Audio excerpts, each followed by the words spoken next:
La última cena, parte 4, tomado del libro Caballo de Troya, número 2, escrito por Juan José Benítez. Eran las 9 de la noche. El Iscariote no abrió la boca. Se levantó de su asiento y el precipitado crujir de la madera bajo sus sandalias de cuero nos reveló que se dirigía hacia la puerta y hacia lo inevitable. En esta ocasión, Juan Zebedeo llevaba razón.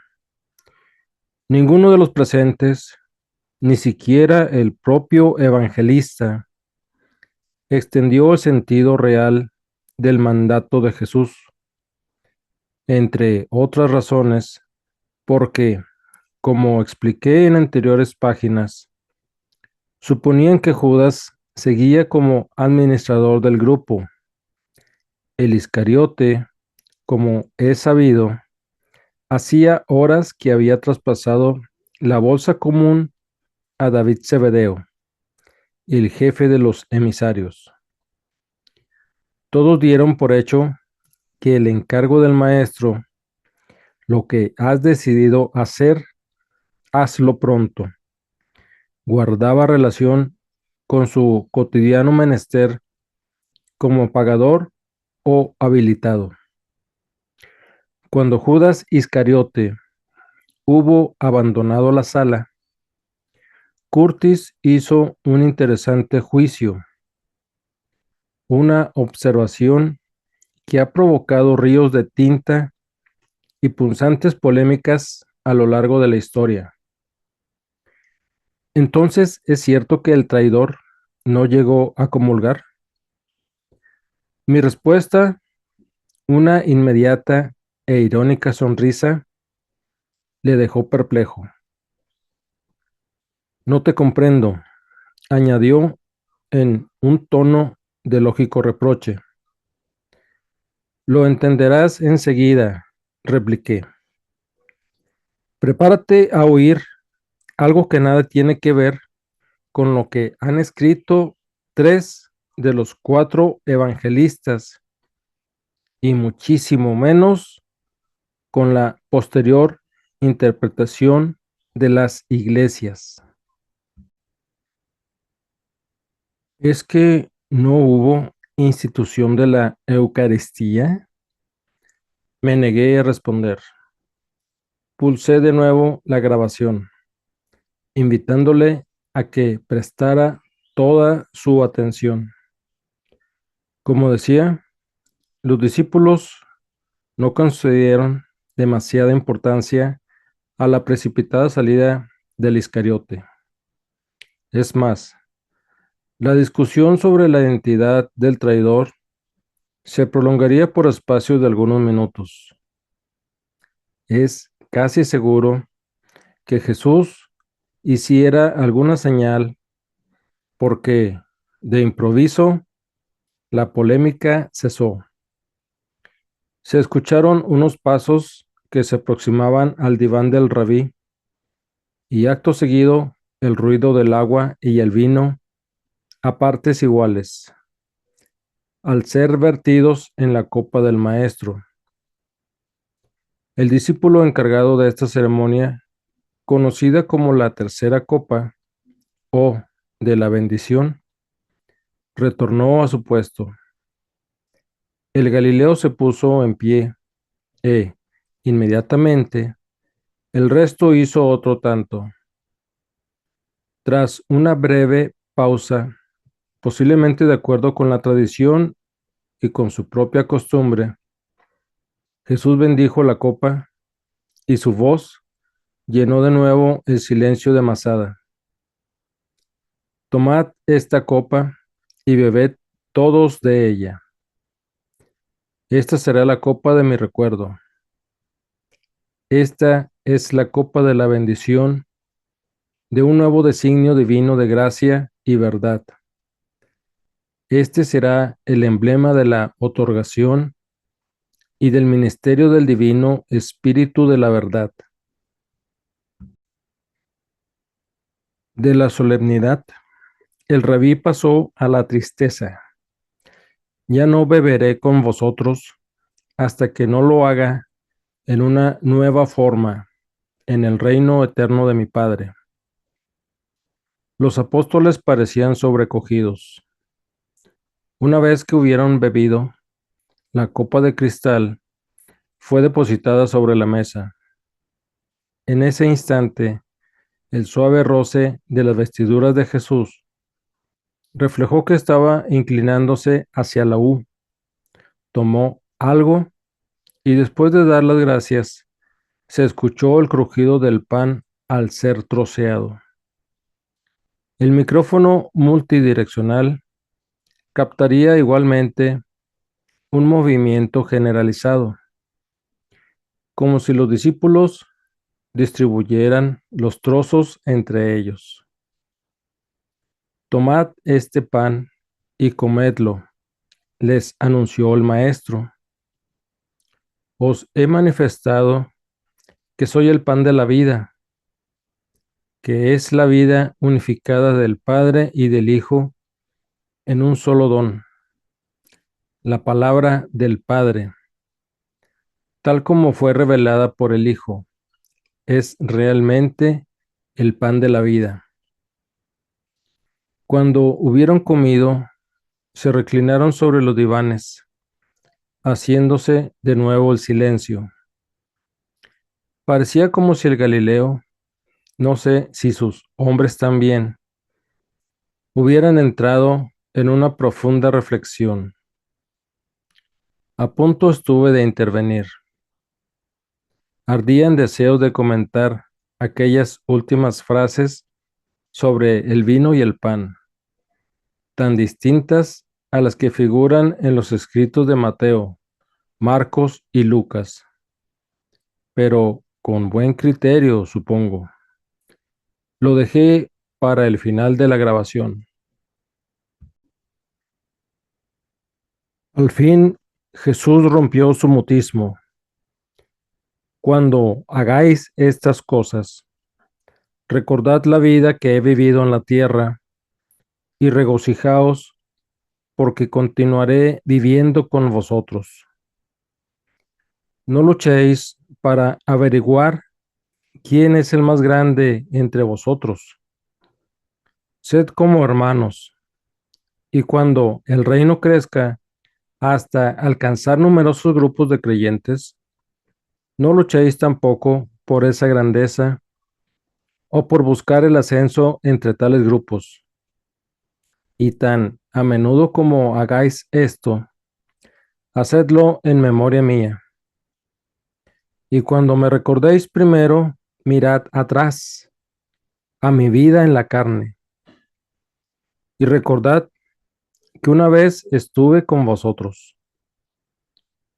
Entonces, por la fe, percibid que todos cenaréis alguna vez conmigo en el reino eterno del Padre. Esta es la nueva Pascua que os dejo, la palabra de la eterna verdad, mi amor por vosotros y el derramamiento del Espíritu sobre la carne. A una señal del Maestro, los 11 se levantaron y entonaron el Salmo 118. Aleluya.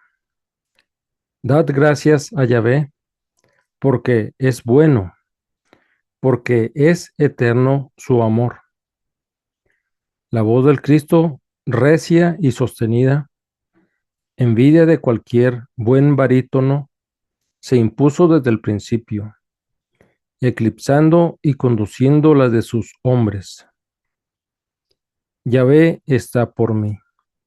No tengo miedo. ¿Qué puede hacerme el hombre? Sentí un nuevo escalofrío. Hasta las estrofas parecían especialmente escogidas para aquel momento.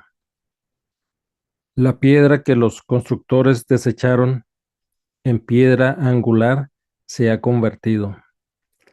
Esta ha sido la obra de Yahvé. Finalizado el cántico, Algunos de los discípulos comentaron la necesidad de volver a Getsemaní. La cena había terminado y, obviamente, se hacía tarde, pero Jesús les indicó que se sentaran. ¿Recordáis bien cuando os envié sin bolsa ni cartera e incluso os advertí que no llevaseis ropa de repuesto? Los apóstoles, con monosílabos, respondieron afirmativamente. Todos recordaréis que nada os faltó. Sin embargo, ahora los tiempos son difíciles.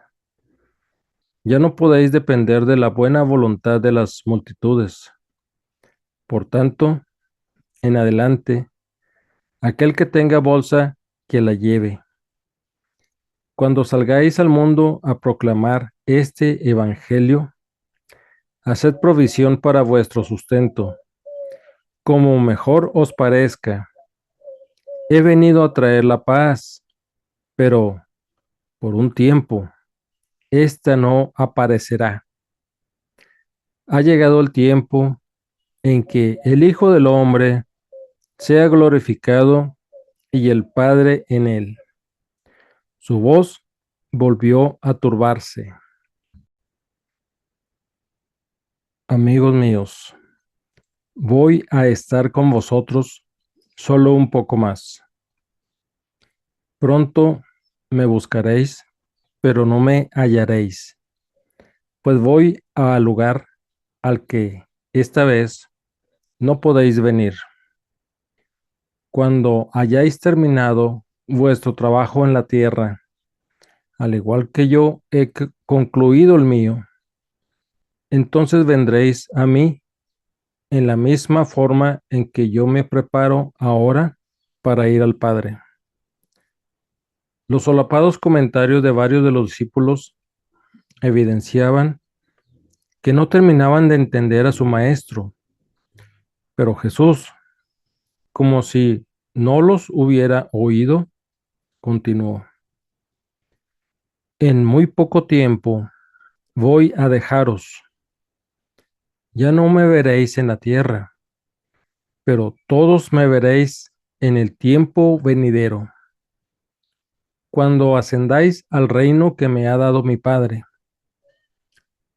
Herida por la tristeza, su voz se vino abajo, y los 11, aunque sin demasiada decisión, se ensalzaron en una nueva disputa, pujando por desvelar el misterioso significado de aquellas frases. Jesús de Nazaret les dejó hablar, y al cabo de unos minutos, incorporándose, les dirigió unas palabras que, al igual que otras muchas, han sido pésimamente transmitidas. Cuando os referí una parábola, señalando cómo debéis estar deseosos de serviros los unos a los otros, os dije también que deseaba daros un nuevo mandamiento. Lo haré ahora, ya que estoy a punto de dejaros. Conocéis perfectamente el mandamiento que ordena amaros recíprocamente y a vuestro prójimo como a vosotros mismos. Jesús hizo una estudiada pausa. Sin embargo, no estoy del todo satisfecho, incluso con esta sincera devoción por parte de mis hijos. Deseo que hagáis mayores actos de amor en el reino de la hermandad de los creyentes. Por eso, he aquí mi nuevo mandamiento, que os améis los unos a los otros como yo os he amado. La expresión como yo os he amado fue reforzada con una clara elevación del tono de su voz. Si así lo hacéis, los hombres sabrán que sois mis discípulos. Acto seguido, el Nazareno se refirió a algo que tampoco ha sido recogido en su totalidad, ni siquiera por Juan, que se hallaba a su diestra. Con este nuevo mandamiento, no cargo vuestras almas con un nuevo peso. Al contrario, os traigo nueva alegría y hago posible que experimentéis un nuevo placer al conocer las delicias de la donación por el amor hacia vuestro prójimo.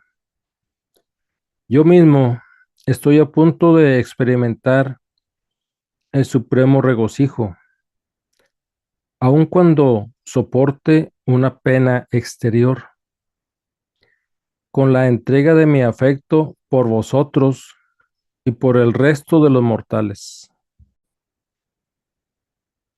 Cuando os invito a amaros los unos a los otros, tal y como yo os he amado, os presento la suprema medida del verdadero afecto. Ningún hombre puede alcanzar un amor superior a este, el de dar la vida por sus amigos. Vosotros sois mis amigos y continuaréis siéndolo si tan solo deseáis hacer lo que os he enseñado. Me habéis llamado maestro, pero yo no os llamo sirvientes. Si os amáis los unos a los otros, como yo os estoy amando, entonces seréis mis amigos, y yo os hablaré alguna vez de aquello que mi Padre me ha revelado. No sois vosotros quienes me habéis elegido, sino yo, y os he ordenado que salgáis al mundo para entregar el fruto del servicio amoroso a vuestros semejantes, de la misma forma que yo he vivido entre vosotros y os he revelado al Padre. Ambos trabajaremos con vosotros y experimentaréis la divina plenitud de la alegría si tan solo obedecéis este nuevo mandamiento. Amaros unos a otros como yo os he amado. Si compartís el regocijo del Maestro, debéis compartir su amor. Y compartir su amor significa que habéis compartido su servicio. Tal experiencia de amor no os libra de las dificultades de este mundo, pero ciertamente hace nuevo al viejo mundo. A continuación, Jesús de Nazaret pronunciaría unas frases, una de ellas en especial, que de haber sido conocida, quizá hubieran modificado algunos de los incongruentes conceptos religiosos sobre el sacrificio. Hasta la próxima.